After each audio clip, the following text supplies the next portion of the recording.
It's time for your daily LSU baseball update with Musso at the box. Now, Matt Musso. Off and running. Welcome in another edition of Musso at the box. We continue to preview the MLB Draft. Today, we take a look at the LSU Signees in the MLB Draft.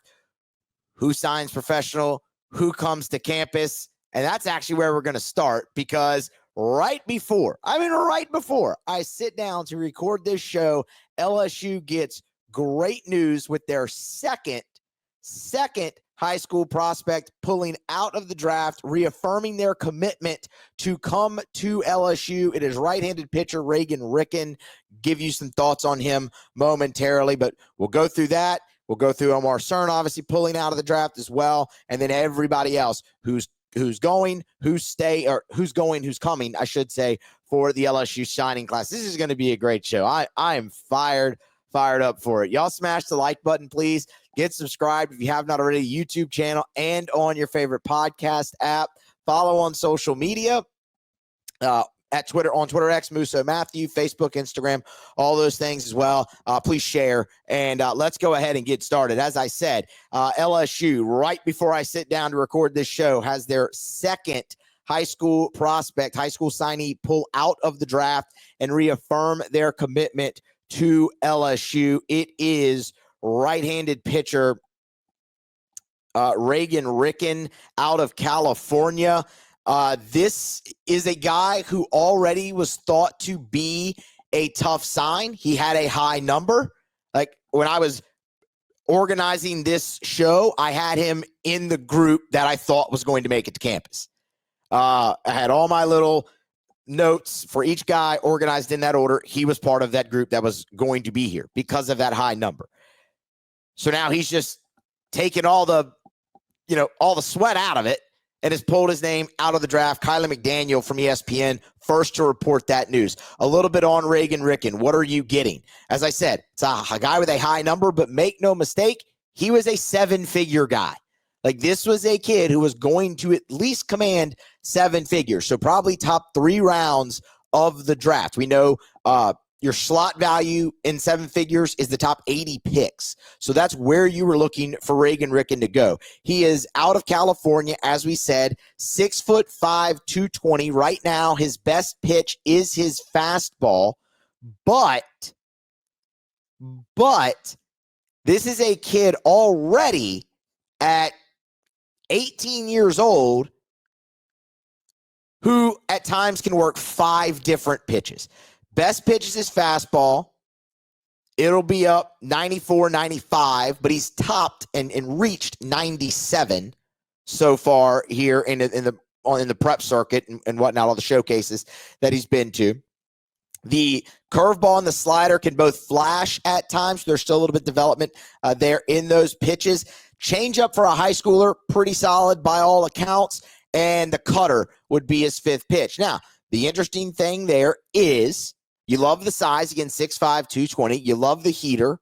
That's great. But at 18 years old, working 5 pitches, command control can sometimes be hit or miss.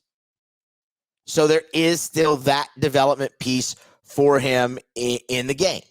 And that's to be expected with him throwing all of those pitches. But my goodness, if you can't look at that and just love the potential that comes with a guy like Reagan Ricken, who is already this advanced, already has that much in the arsenal, and was going to get 7 figures, just thought more highly of himself, and I love that. Kid's going to bet on himself. He's going to show up at LSU, develop with Nate Yeske for 3 years, and hopefully take home a national championship.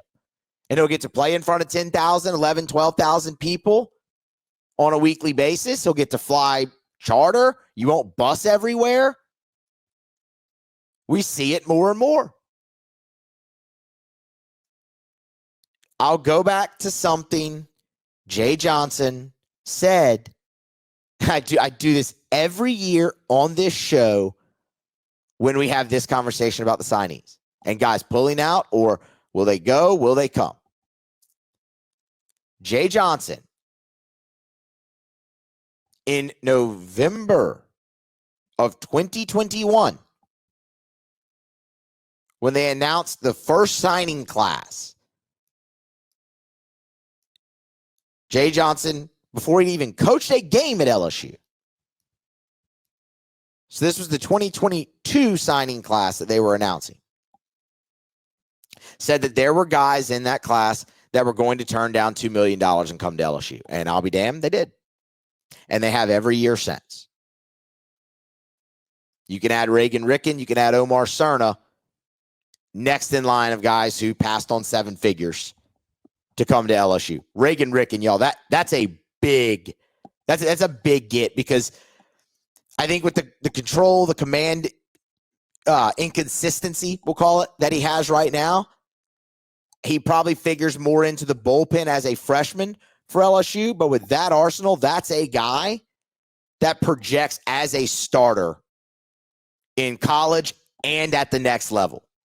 That's a huge get, and you should all be fired up for Reagan Ricken coming to campus. Massive pickup here early on a Friday for Jay Johnson and for LSU. So that makes 2. Obviously, the other that we've talked plenty about, obviously up to this point, I mean, this happened right after Omaha, right after LSU won the national championship, and that was Omar Cerna pulling his name out of the draft and saying that he will attend LSU. This is twice, 2 years in a row, that LSU has gotten the top prep catcher to come to campus. Obviously, Cade Arambidi a year ago, and now Omar Cerna. It is a huge power bat, raw power from Omar Cerna. That's his best offensive tool that he has right now. There's a lot of swing and miss, so you need to work on that. But the arm is very, very good behind home plate. Not a lot of projectability really left there. He's already 6'2", 225. But to show you how good the power is, it's to all fields. It is to all fields already. For a guy like Cerna, if he's not behind the plate, he's a guy that could absolutely play a position like first base for you, things of that nature. So another big get and a power bat, but the swing is going to have to kind of come together. So he's a guy, Cerna, who uses a big leg kick. That's how he generates a lot of power, drives the ball. Obviously, that's going to leave you susceptible to anything other than a fastball. So coming to LSU, he'll get to work with Jay Johnson, with Chief, and really hone in offensively on his approach, on his swing. And I would expect a guy with his tools to flourish at LSU. It might not happen immediately, but you look at a guy like Jared Jones. Take Bear Jones, for example. Over 3 years, he made strides each year in the draft. At the plate.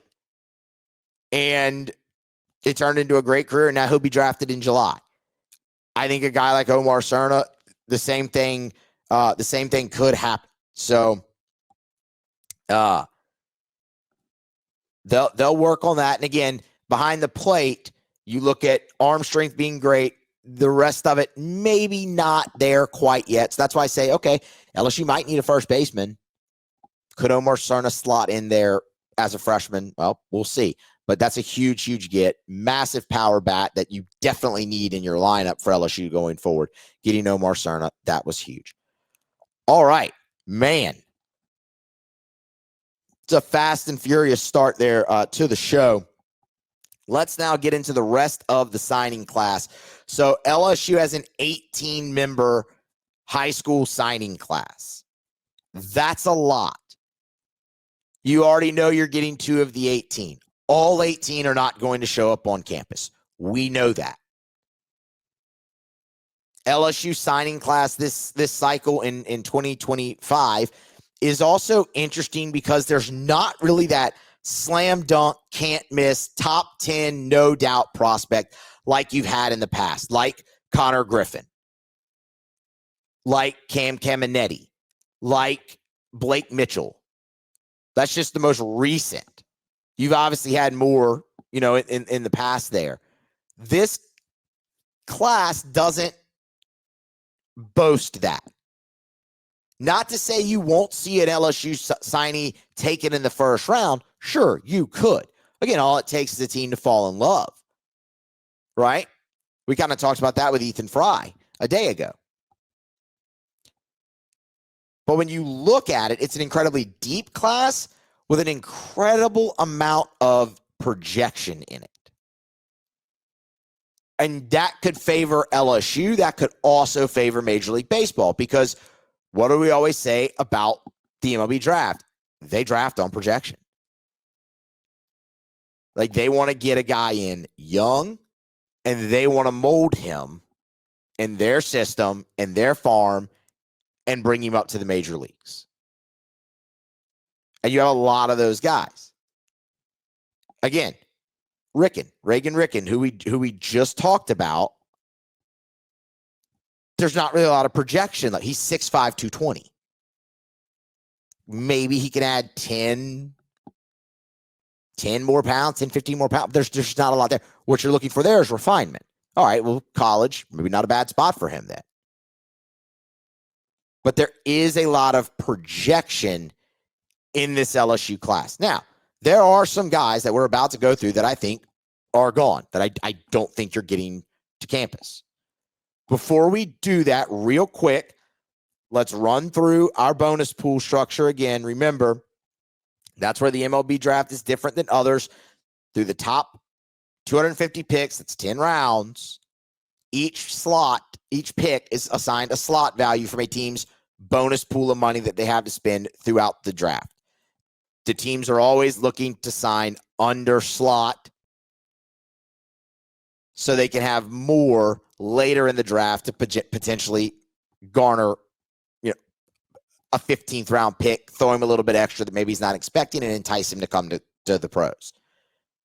So what you want, if you're LSU, you want your current players, you want your high school players to be signed or to be drafted by a team with a low bonus pool. The top 5 bonus pools in this draft are the Seattle Mariners, the Tampa Bay Rays, the Los Angeles Angels, the Washington Nationals, and the Baltimore Orioles. The bottom 5 are the Philadelphia Phillies, the Houston Astros, the San Diego Padres, the New York Mets, and the New York Yankees. One more caveat that I will throw out here is from our guy Joe Doyle. And if y'all have listened to me at all,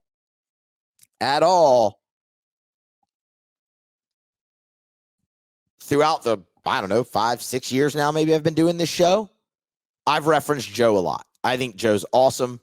Joe does a fantastic job. I recommend you follow him and listen to his stuff. He hosts the Overslot podcast. Also, you can get him at Future Stars Series. He's on Twitter at Joe Doyle, MILB. Joe's fantastic. He's incredibly well connected. And Joe Doyle had a tweet that I saw on Wednesday that was interesting. I'll read it word for word for you here. This is from Joe Doyle. Common narrative coming out of front offices. Teams are expecting to be able to sign many more $500,000 to $750,000 high schoolers this year. He notes the transfer portal is giving coaches access to older, established talent like never before.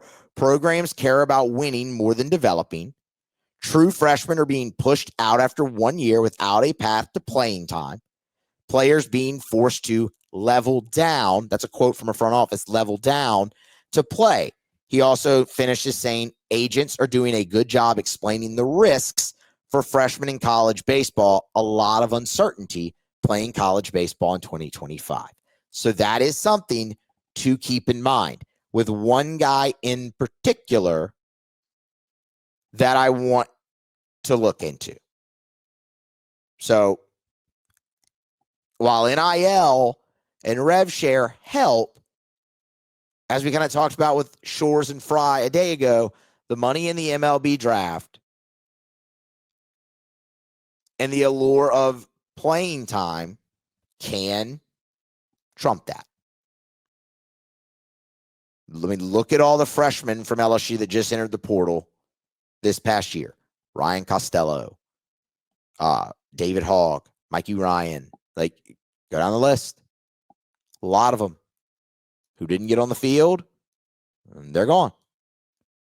Cam Johnson a few years ago. Like, isn't he a huge test case for this? So it'll be something very interesting to watch. I threw that in there after the bonus pools because, I mean, again, Joe's as well connected as anybody.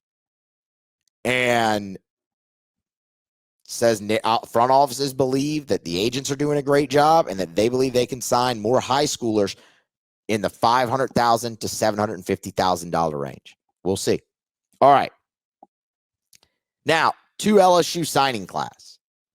Let's start with the guys that you're just not going to get. Jaden Foskey. He is going to sign a professional contract. He's an outfielder, which stinks. It's a position you need some depth at. He's out of Illinois. Kylie McDaniel has him as the 31st best prospect in the draft, so right on the fringe of the first round in terms of where he would rank, not mocked. You have seen him mocked in mainly in that competitive balance A and B round. He goes there. He's looking at high seven figures. He will sign a professional contract, and that's a bummer. Quentin Young is a very versatile player and a raw power hitter with a lot of swing and miss. He is the nephew of Dimitri and Delman Young. Might have heard of those guys. They both played a very long time in the major leagues. 6'6", 225, can play third base, has even played shortstop and outfield in high school, would probably project more third base at the next level. He is going to sign a professional contract and not end up at LSU. Like Foskey, ranked 36 by Kylie McDaniel. Again, you're seeing him very similar, very, very similar in that that competitive balance A and B round is Quentin Young.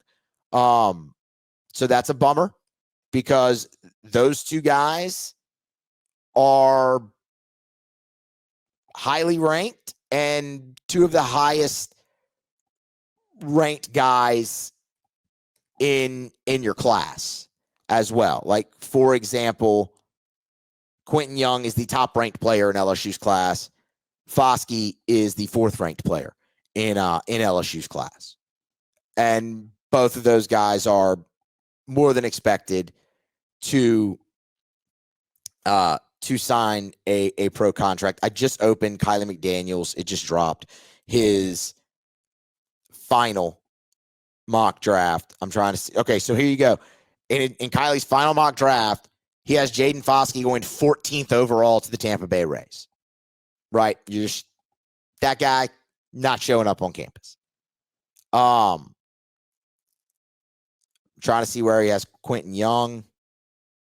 He has Quentin Young 25th overall to the Padres. So those guys, that tells you all you need to know. This far out from the draft, it's become apparent that they're seeking professional deals, and that's going to bump them up in the order. And plus, they're both really good. So scratch those two off. Then there's Brady Ebel.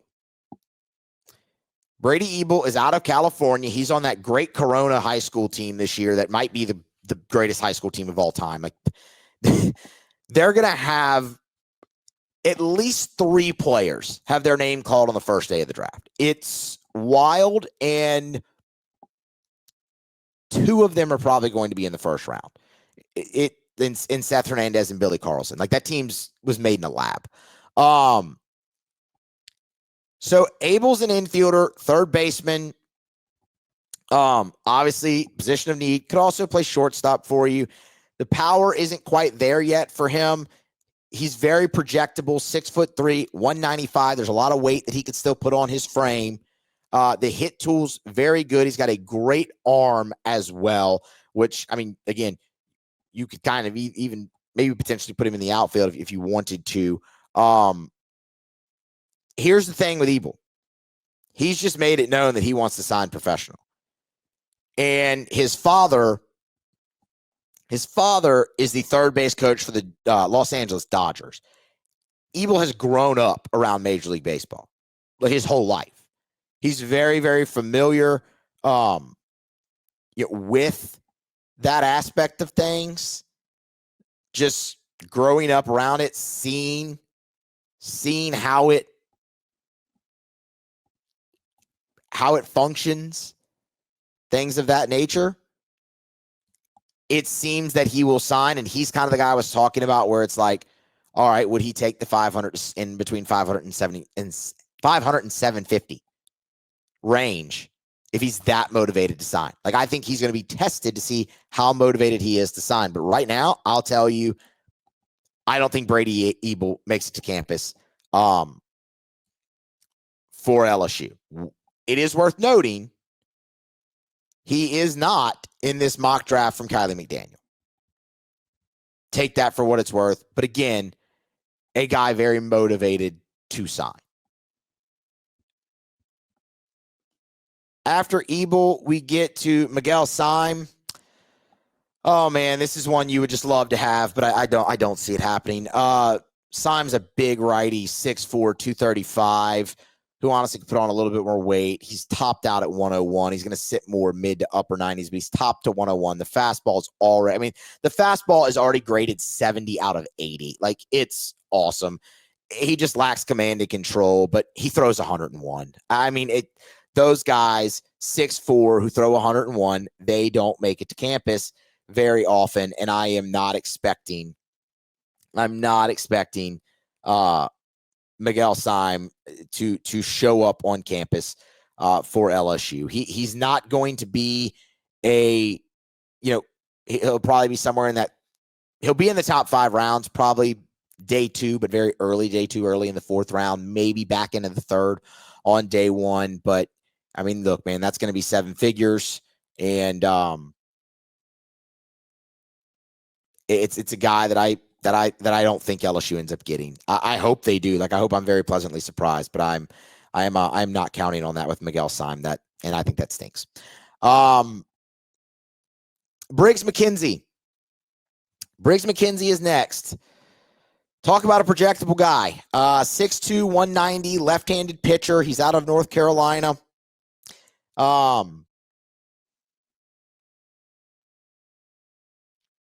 McKenzie probably late day 1, 3rd round.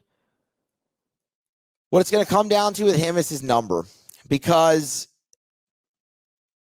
man, when you look at McKenzie, his best pitch right now is a curveball. And that's why there was a lot of, McKenzie has flashed first-round talent. Like, there's a lot of scouts that thought he would be a slam dunk, no doubt, first-rounder.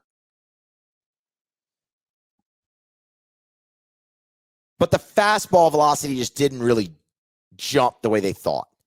He's going to put on more weight, and the curveball is going to become become stronger. It's already good. As I said, it's his highest graded pitch. Over the summer, a little bit, or I should say in his first start of the season, the fastball was more 90 to 95, but he doesn't hold that velocity and operated more at 87, 91 throughout the course of his senior season and the showcases in the summer. But the projectability is interesting. He throws a lot of strikes, but can still get better in that regard. And he has room to put on more. As we said, 6'2", 190. Like, that guy can get 20, 25 pounds more muscle on there. Get him up to 215, 6'2", 215. Like, that's interesting. But that is also leading scouts. Okay, well, how much can he put on? How quickly? Things of that nature. McKenzie's a guy who has a chance to hear his name called very early. And I think if you see him in the top 5 rounds, obviously he is gone. But if Briggs McKenzie gets past round 5, I think you can really start getting excited about him showing up to campus. I still lean more towards him going.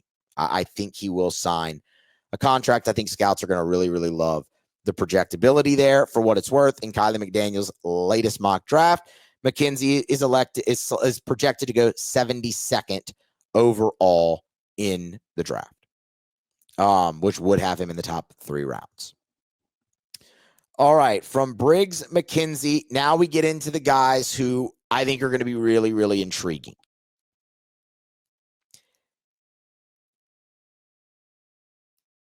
My opinion on Dean Moss has changed slightly. So if you're unfamiliar with Dean Moss, he is an outfielder. He is originally from California, but moved to Florida and went to IMG. 6 feet tall, 180 pounds. The hit tool, fantastic already. Finds the barrel consistently, sprays it to all fields. He's more hit over power, so the power lacks. Left-handed bat as well. Plays center field in high school. Probably doesn't stick there at the next level. Speed, not the best in the world.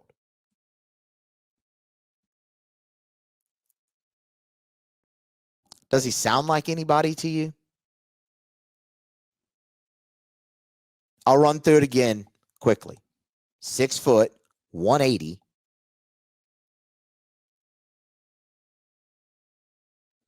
Left-handed bat, finds the barrel consistently, sprays it to all fields. The power still needs to develop. Outfielder. I'll throw this caveat in there too.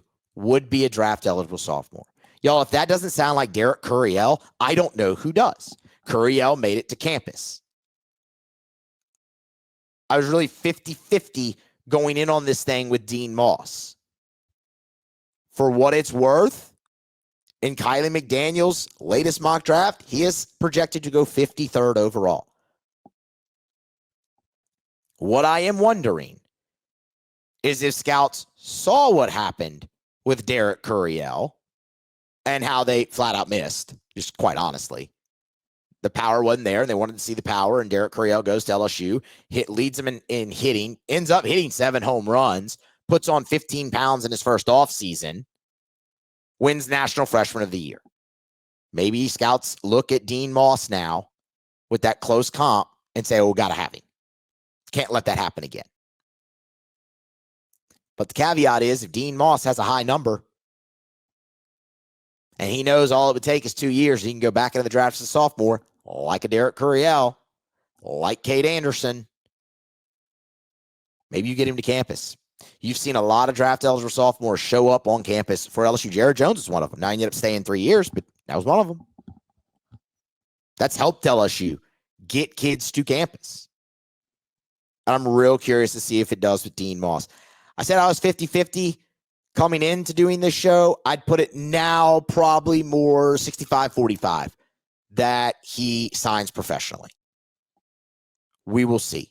I really, really hope LSU can get Dean Moss, because that's a guy who could contend for a starting spot in your outfield day one, just like a Derek Curiel did, because of the hit tool alone. Landon Hodge is the last one that I really want to talk about that I'm like, oh, what's going to happen there? Hodge is a catcher, 6'1", 175. It is hit over power for him. He's a lefty. Hit tool's very good. Arm, good behind the plate. Rest of the catching needs some work. And man, the catchers that he would have to sit behind. This is another guy that I look at, and I reference that tweet from Joe Doyle again, where front offices think they can get some high schoolers for $500 to $750K. Is Landon Hodge one of those? When I look and I go, Cade Arambidi, Omar Cerna, Eddie Yaman, there's 3 catchers already at LSU.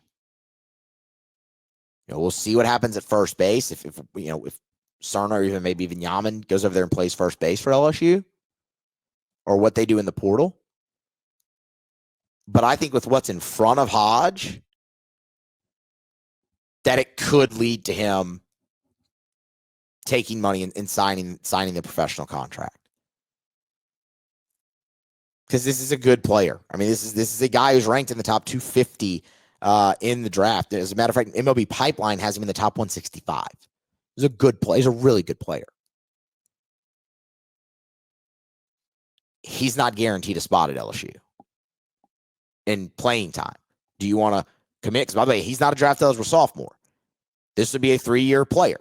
Do you want to go to LSU, sit, not get on the field, enter the portal, and then, or do you want to take $750K and start your professional career? I think with what LSU has on the team right now, I think I lean a little bit more towards Hodge signing, but I don't think that's a set, done deal. But that's where my lean is. All right, we talked about Reagan Ricken. The rest of these guys, I think LSU has a phenomenal chance of getting to campus. I really do, and I'm excited about them, and I want to tell you a little bit about some of them as well. We're going to start with Marcos Paz. He's a right-handed pitcher from Texas, 6'1", 225. So again, not a lot of projection left in him, but man, what it is already is some good stuff. Here's the backstory on Paz. He was going to be a first-round draft pick. He is regarded as the best pitcher in the high school class out of the state of Texas, and he was going to be a first-round draft pick. And then he had Tommy John surgery last July. And he missed his entire senior season. But he was back in late May, did some workouts, threw some bullpens, was at the MLB Combine in mid-June, and the stuff looked as good as it ever has. Is that enough to entice a big league club? Before he got hurt, the fastball was up to 96. He's a righty, by the way. In those bullpen sessions, at showcases in late May and at the MLB Combine, he was more 91 to 95, so a big range. But he did have a great feel for his breaking ball, again, already a slider. And for a high schooler, what they say is pretty advanced feel for a changeup already. He's already a pretty good strike thrower. He doesn't have a lot of projection. But this is a guy who projects as a starting pitcher at the next level, whether that be college and or the major leagues. The question is the Tommy John. Are those showcases enough for 2.5 months for MLB scouts to be like, okay, yes, we're all the way back in? Because again, this is a guy who was going to be a first-round draft pick. What I've normally come to see and believe is, man, they're gonna let it play out. They're gonna want to see kind of go. Like, go ahead and let's get a look at it. I wouldn't rule it out that somebody falls in love and it's enough. But I think right now, if you had to ask me, because of that surgery, I think a guy like Marcos Paz ends up on campus for LSU. And if he does, that's going to be a huge get. I mean, again, this is a guy who the breaking ball is already his best pitch. His slider is his highest graded pitch and a really good curveball. And the control isn't bad. Like, throw strikes.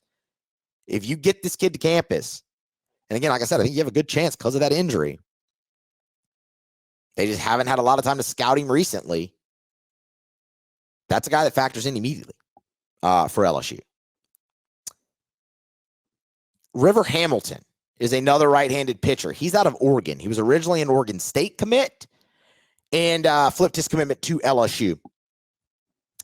This is another guy that many thought would be a first-round draft pick. It is a multiple pitch mix, and all of them are very good. His two best pitches are his fastball and his slider. The fastball, 95 to 96. And slider, kind of a two-plane breaking ball, very good.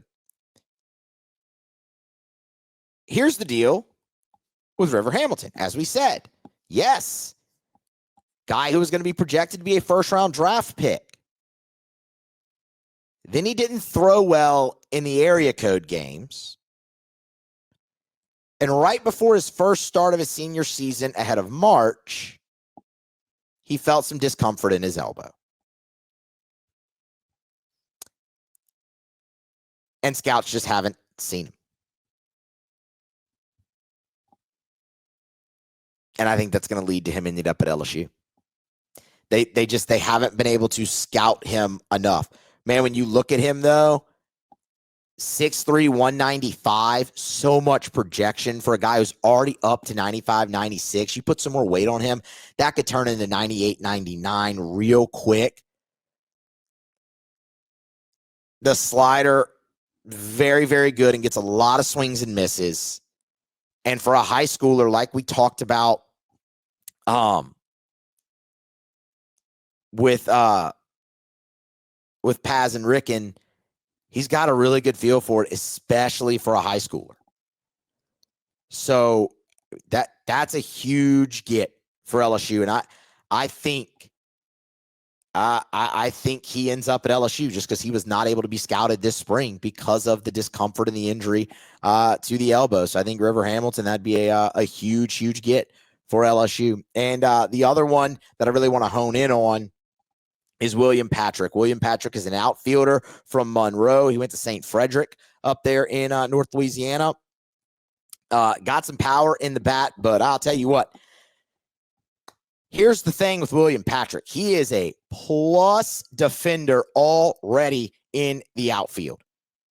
The speed is elite. His speed is graded 70 out of 80. William Patrick broke the record in the 60-yard dash at the Super 60 Showcase. He ran his 60 in 6.29 seconds. He is blazing. Obviously projects as a center fielder in college and pro ball. And I think this is a guy that LSU has a really good chance of getting to campus. He's a Louisiana kid. The hit tool needs some developing still. And LSU is the perfect place to do that. Sometimes the swing just gets too long. And there can be a lot of swing and miss. So he needs time to develop there. But what he's able to do in the outfield could get him on the field at LSU very early. And then he's just your heir apparent at center field. He would be a draft eligible sophomore. That's something to consider.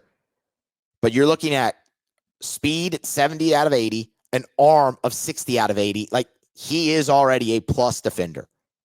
And this would be a huge, huge get for LSU if they could get William Patrick to campus. And I think that they will. I feel really good about Patrick showing up to campus. And I think that'd be a huge get for LSU. Everyone else in the class, I mean, those are your draft risks that we just went through.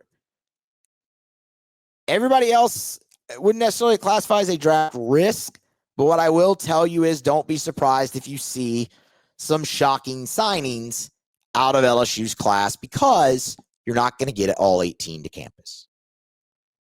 I went through 6 that I was leaning, 7 if you count Dean Moss. That would leave you with 15. That's still a lot, considering you have to get the signing class down, the roster down from 40 to 34. That's a lot of guys still. So do you see some attrition, or do you see guys who are on the fringe of the MLB draft turn into those guys that Joe Doyle was talking about, $500K to $750K, and they take that and they sign because LSU's loaded? There might not be a roster spot for them. I think that's very possible. There's going to be a lot of fluidity in LSU signing class. But just a quick recap. Guys you are not going to get: Quentin Young, Jaden Foskey, Brady Ebel, I think signs. All 3 of those guys. Miguel Syme Jr., I think he signs. Briggs McKenzie, I think you have an outside shot, but I think he leans more towards signing. Dean Moss, like I said, I put that one 65-45, that he signs professionally. But we'll see. That's 7 guys. The rest, Ricken already pulled out. Paz, I think you get. William Patrick, I think you get. River Hamilton, I think you get. So you're going to get some guys. But there's going to be a lot that don't show up as well. This will be a very fluid deal. And LSU still got the portal. And you know what? You hate to see a signing class get gutted, especially the number 1 signing class in the country like LSU has. They have that for next year too, by the way. But you have a lot returning that you feel really, really good about, and you have a great foundation. The draft can always be uneasy. I think this year you breathe a little easier if you're an LSU fan for the most part. All right, y'all, smash the like button, please, on the way out. Get subscribed, YouTube channel, and on your favorite podcast app. Follow on social media. All of that is greatly appreciated. And be here next time for more. We'll be recapping the Major League Baseball draft next time on Musso at the Box.